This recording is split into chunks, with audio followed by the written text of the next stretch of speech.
My name is Sophia Hale, and I was 30 years old the night my mother called, 2 days before the biggest award ceremony of my career, just to say, we have to cancel it. Your brother needs us more. Not because someone was seriously ill. Not because of a real accident. Because my younger brother, Dylan, had created another crisis, exactly when the attention was finally supposed to be on me. We are cancelling your ceremony, Mom said the moment I picked up. Behind me, the thank you speech I'd written the night before was still open on my laptop. I had invited colleagues, booked flights for relatives who rarely showed up, prepared a whole presentation about the project I'd spent 3 years building. What happened? I asked, trying to keep my voice steady. He's breaking down. The doctor says he needs to be monitored immediately. My father texted before I could even respond, "You're the strong one. You'll understand." That sentence had erased I don't know how many milestones of mine, graduation day, promotion day, holidays that were supposed to be mine. But this time, I had already expected the sabotage. A few days earlier, Dylan had complained that my ceremony was excessive. Then suddenly, he announced he was falling apart emotionally and needed the whole family by his side. I didn't cancel the ceremony. I quietly transferred all the sponsorship money I had put into it toward a technology scholarship fund for young people, packed a suitcase, and drove to the lakeside property my grandfather had left behind. My family assumed I would calm down and come back. They didn't know what I would find among his papers.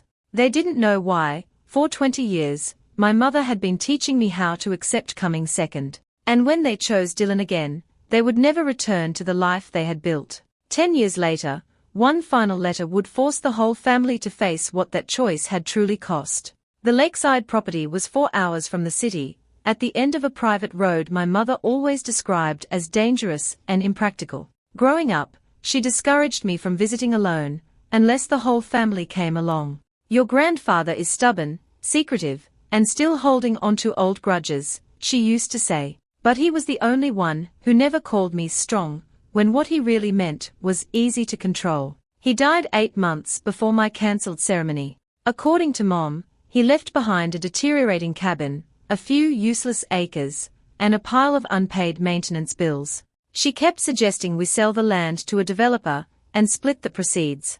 Every time I asked to see the estate documents, she said the lawyer was still working through complications.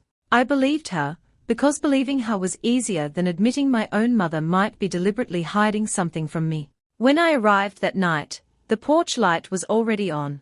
A man stepped outside just as I parked. "Sophia, I assume," he said. He introduced himself as Elena Cross's colleague. No, it was Elena Cross herself, Grandpa's estate attorney. "Your grandfather said you might come here, after your ceremony." I nearly laughed. He predicted it would get cancelled. He predicted your mother would find a reason you couldn't celebrate. Elena unlocked the house and led me into Grandpa's study. His reading glasses still sat beside an unfinished crossword. A framed photo of me at 12 stood on the desk. The polished family portrait Mom displayed everywhere was nowhere in sight. She placed a folder in front of me. Inside was his will, signed 2 years earlier. He had left the lakeside property, 32 surrounding acres, and every old patent he'd ever registered, worth over $2 million, to me. Not Mom. Not Dylan. Me. "There's one more condition," Elena said. "You only receive full control once you turn 30. Until then, your mother held temporary administrative authority." My stomach tightened. What did she do with it? She opened another folder. For nearly 2 years, Mom had been withdrawing money from the trust, labeling the payments maintenance, legal fees, emergency repairs. But most of it had actually gone toward Dylan's rent, his debts, his vacations, his failed business ventures, and a deposit on a lavish event venue he never even used. More than $470,000 had disappeared. Elena had discovered the withdrawals months earlier and warned Grandpa. Before he died, he amended the trust so that control would transfer directly to me the moment I turned 30. He believed that if Mom knew in advance, she would find a way to manipulate me into signing everything away. Beneath the documents was a handwritten note. "Sophia, they taught you that strength means giving up what's yours. It doesn't. Strength means protecting what matters, even when the people demanding your sacrifice share your blood." The cancelled ceremony was no longer an isolated cruelty. Mom needed me distracted. She knew the trust was transferring that week. Dylan's crisis gave the family the perfect excuse to keep me away from the property while she finished reclassifying the withdrawals as authorized family expenses. Was Dylan involved? I asked. Elena hesitated. He received the money. Whether he understood where it came from is something we still need to establish. My phone buzzed on the desk. Mom called twice. Dad called once. Dylan sent 7 texts, starting with "I'm sorry you're upset," and ending with "don't punish the whole family just because you're jealous." I turned the phone face down. What happens now? I asked. Elena looked toward the dark window. You decide whether this stays a family dispute or becomes a fraud investigation. All my life, Mom had solved Dylan's disasters by handing me the consequences. She gave away my college savings after Dylan got expelled. She pressured me to co-sign an apartment he abandoned. Every time I protested, she asked why I wanted my brother to suffer. Sitting in Grandpa's study, I finally understood the better question. Why had everyone assumed I was the one who was supposed to suffer instead? I told Elena to freeze every account tied to the trust, notify the bank that Mom's authority had ended, and preserve every message the family had sent me. I wasn't ready to involve the police, but I was done protecting people who had never protected me. The next morning, I walked through the house with a notebook instead of nostalgia. I documented broken windows, unpaid invoices, rooms full of furniture Mom claimed had been sold long ago. In one box, I found the circuit board I'd built myself at age 12, the one Mom had thrown away because it was less practical than Dylan's schoolwork. Grandpa had kept everything. Underneath it was an envelope marked, "For Sophia, once she knows the truth." Inside, he described something I barely remembered. When I was 14, Dylan was expelled from school for cheating on an exam and blaming another student. Mom paid the school to keep it quiet, using money from a technology scholarship fund set up for me. I had been told the program fell through due to paperwork issues. When I was 22, a venture firm took interest in a piece of software I'd built. Dylan had just gone through a breakup and threatened to do something reckless if the family didn't stay with him instead of coming to my product launch. Mom pressured me to withdraw, promising another chance would come. It never did. Grandpa's letter included dates, bank statements, messages Mom had sent him. In one, she wrote, "Sophia can recover from disappointment. Dylan cannot. We need to invest our resources where they are most needed." Resources. Not affection, not time. Resources. My mother had turned favoritism into financial policy. Because I functioned without collapsing, she treated my stability as permission to take more. Dylan learned the opposite lesson. Every breakdown produced attention, money, and protection. Elena brought in Priya, an accountant who had worked with Grandpa's company. Together, we traced the withdrawals. Every time a document needed my signature, every time an investment matured, Dylan's crisis appeared right on cue. A car accident with no police report, medical treatment with no invoice, an eviction threat from an apartment my parents secretly owned. An email recovered from Grandpa's records revealed the truth. 3 days before my ceremony, Dylan wrote to Mom, "Are you sure this will work?" Mom replied, "She'll be angry, but she always comes back. Once she signs the revised authorization, we can pay the account back later." Dylan asked, "And if she asks about Grandpa's company?" Mom answered, "She doesn't know she owns it." I stared at the screen until the words blurred. Dylan knew. This wasn't just another selfish demand for attention. It was a planned distraction. My family intended to cancel my ceremony, pressure me into comforting him, then put financial documents in front of me while I was exhausted, documents that would have transferred voting control of Grandpa's company to Mom for 5 more years. My first instinct was to expose it all immediately, but I wanted them to keep behaving exactly as they always had, certain I'd come crawling back, apologize, and sign whatever they handed me. So I answered Mom's next call. "Sophia, thank God. We've been so worried." "I need time," I said, making myself sound tired instead of angry. "You scared your brother. He thinks you hate him." "I don't hate him. Come home this weekend. We'll have dinner. Your father wants to talk about paperwork related to Grandpa's property, but it's nothing complicated." There it was. Not an apology. Not any concern about where I was. The paperwork. 6 weeks after my cancelled ceremony, I walked into my parents' house wearing a plain navy suit and carrying a leather folder. Elena waited in a car nearby. Priya had already sent copies of the financial evidence to an investigator, but no formal complaint had been filed yet.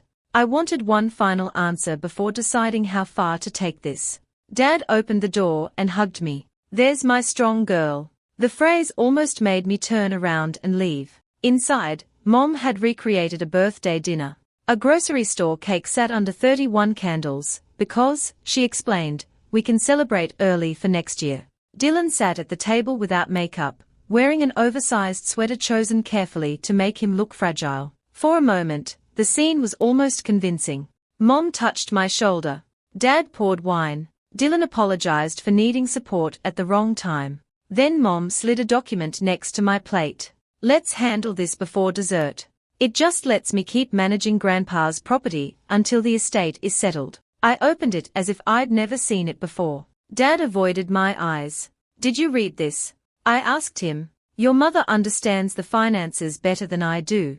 That wasn't my question. Dylan shifted in his chair. "Why are you making this hostile?" I looked at him. "When did you find out Grandpa left the company to me?" His expression changed instantly.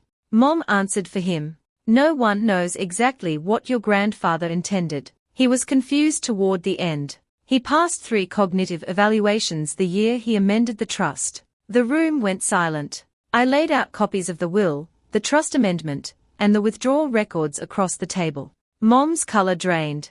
Dad picked up the first page. By the third, his hands were shaking. $416,000, I said. "That's the amount transferred out of the estate into accounts connected to Dylan. Some of it went through your joint account, Dad." He looked at Mom. "Sarah." Her shock quickly turned to anger. "That money belongs to this family. Your father created unnecessary divisions.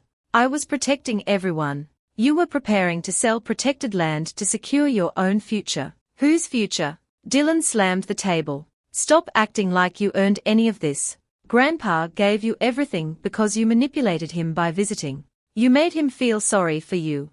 I was the only one who called when he got sick, because you always cared more about looking perfect." There it was, the resentment underneath every crisis. Dylan didn't just want support. He wanted proof that anything I built could be taken from me. Mom stepped between us. "Sophia, your brother has struggled in ways you can't understand." "I understand more than you think." I laid the printed emails on the table. Dylan read the first line and stopped talking. Dad read Mom's reply out loud. "She doesn't know she owns it." He set the page down. "You planned that call." Mom looked at him like his question was a betrayal. "I was preventing Sophia from making an impulsive decision. You cancelled her ceremony to get her signature. She would have signed eventually." Dad looked at me then, maybe for the first time in years. "I didn't know about the trust. But I knew she used your college fund. I knew you were pressured into co-signing Dylan's apartment. I knew every milestone of yours disappeared whenever he objected. I thought she'd pay it back." "Did you ever check?" He couldn't answer. I told them the accounts were frozen, Mom's authority had ended, the land sale was cancelled, and the evidence had been preserved. Then I gave them 2 paths: return every dollar that could be recovered, waive all claims against Grandpa's estate, provide full financial records, and sign a written admission, or I would authorize a formal fraud complaint. Mom laughed. "You'd send your own mother to prison." "No, your decisions might." Dylan shot up so fast his chair fell backward. "You're destroying us over money you don't even need." That sentence ended whatever doubt I had left. He wasn't sorry. He was scared, because the money had stopped. "What did you spend it on?" Dad asked. The truth came out in pieces. Dylan had used the funds to keep an expensive apartment, lease a luxury car, pay off debts, fund a wellness company that never existed, and reserve a wedding venue he wasn't even engaged to use. Dad walked out without a word. Mom followed him. Dylan stood alone beside the overturned chair. "You always win," he whispered. I looked at the cheap cake Mom had bought to prove that harm could be fixed with frosting. "No," I said. "You were just protected from ever losing." That night, Dad called Elena and agreed to hand over access to every joint account. Mom refused. 3 days later, she tried to transfer the family home into Dylan's name. That decision turned a private betrayal into a legal war. The attempted transfer triggered an immediate response from the bank. Since the family home had been used as collateral for loans tied to Dylan's fake company, moving ownership mid-investigation raised fraud concerns. The bank froze more accounts, and creditors started asking questions Mom could no longer silence. Within a month, the image she had spent decades building began to fall apart. 10 years after my cancelled ceremony, Elena called me. She had retired, but she still held one final, sealed instruction Grandpa had left behind. "Today's the release date," she said. "There's a letter addressed to all 4 of you. He wanted everyone at the property if you wanted to hear it." I nearly declined, until Elena added, "Your grandfather recorded a video." Dad arrived first, looking older and smaller than the man who once texted that I was strong enough to lose another ceremony. Dylan came alone, dressed simply, his expression guarded. Mom came last. Her hair had gone silver. No one hugged. Elena set up a laptop on Grandpa's desk and pressed play. He appeared, wearing the faded plaid shirt he always wore during summers at the lake. "If you're watching this," he began, "it means Sophia has turned 40, and enough time has passed for consequences to reveal character." He described how Mom redirected resources toward Dylan, how Dad surrendered responsibility to keep the peace, how Dylan used instability as leverage, and how I was rewarded for competence with abandonment. Then he revealed the final secret. The trust originally held a separate fund, worth nearly $1 million. He had intended to split it between Dylan and my parents, if they respected the property transfer, and let me run the company without interference. If anyone concealed the inheritance, misused the funds, or pressured me into giving up authority, the family fund would be revoked and donated to the Arts and Technology Retreat instead. Mom stared at the screen. She hadn't just stolen $470,000 to secure Dylan's future. Her actions had cost all 3 of them nearly $1 million more. Grandpa continued, "Sarah, you may believe you were protecting your younger son.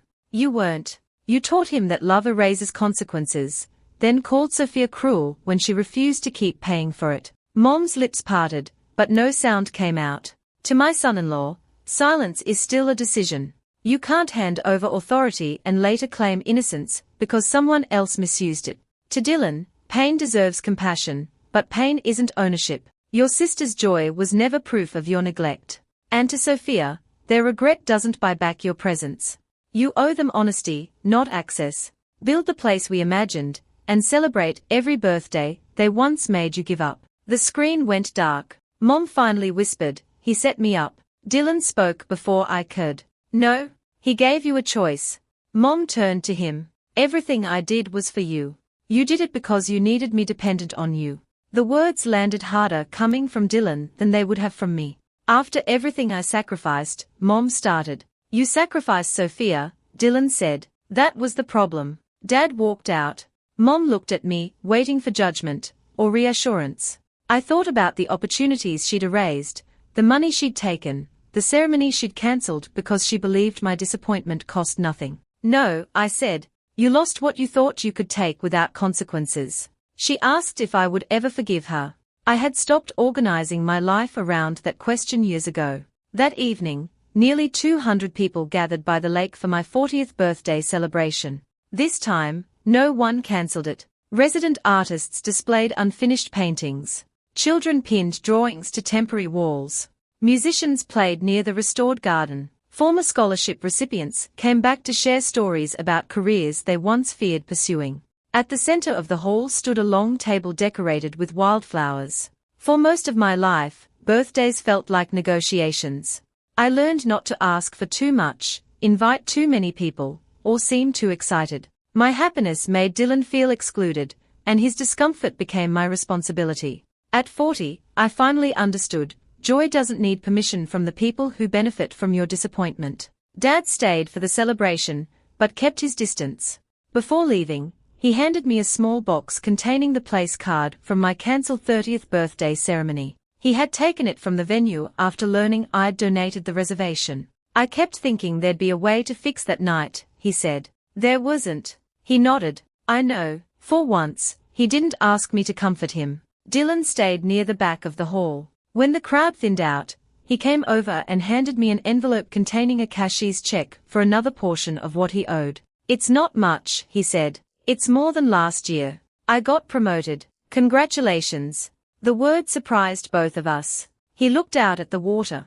I used to think you had everything because you didn't need anyone. I needed people. I learned they wouldn't show up. I know. We stood in silence. Do you think we'll ever be siblings again? He asked. We are siblings. That doesn't automatically make us close. He accepted the answer without crying, without arguing, without turning it into proof that I was heartless. That was the first sign that maybe he was actually changing. I didn't invite him back into my life. Reconciliation isn't a prize people get for finally recognizing the damage they caused. Trust comes back through years of consistent choices, and sometimes it never comes back at all. When it was time to cut the cake, the room began to sing. I looked around at the artists, the students, the friends, the employees, the neighbors who had built this place with me. No one was waiting for an emergency to interrupt the song.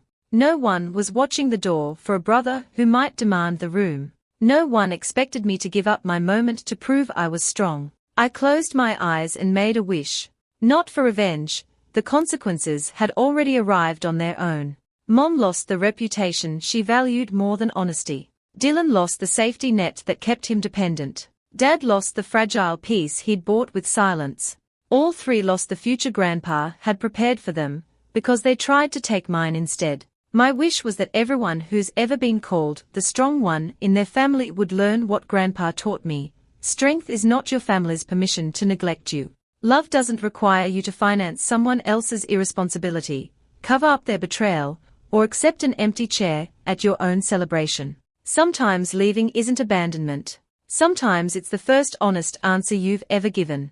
After the guests left, I walked alone to the edge of the lake. Lights from the retreat stretched across the water, toward the shoreline my mother had almost sold. 10 years earlier, I arrived here with one suitcase, believing I had lost my family over one cancelled ceremony.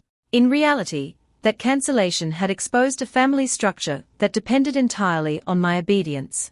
I hadn't lost them that night. I had stopped losing myself. The next morning, I framed Grandpa's final note and hung it in the entrance hall, where every new resident could see it. Strength does not mean giving up what's yours. Underneath it, I added a line of my own. And being family doesn't exempt anyone from the consequences of taking it anyway.